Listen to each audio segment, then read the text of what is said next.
Welcome back to our channel again. This is me Kate here and I'm back with new video, and in today's video I will be guiding you how to log into BBP employee account. Now without any further ado, let's get started with this video. First of all, on your desktop, open up any web browser that you prefer. Here I'm going with Google Chrome, and on the search URL type in BBP employee login. Press enter on your keyboard.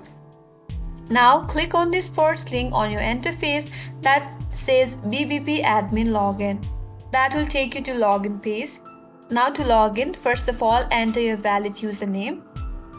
Under username text field, in case you forgot your username, you can simply recover by clicking on this link provided that says let us help near forgot your username, and that will help you out to recover your username.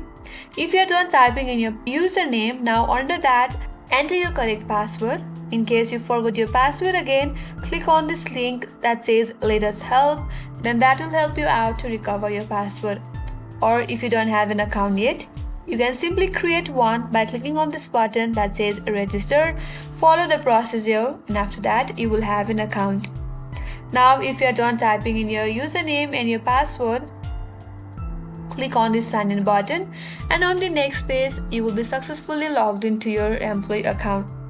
And that's it. And this is how you can log into BBP employee account. I hope this video helped you. If you are new to our channel, make sure to subscribe, like, comment and hit the bell icon for more upcoming tutorials. Thanks for watching till the end. I will see you on next video.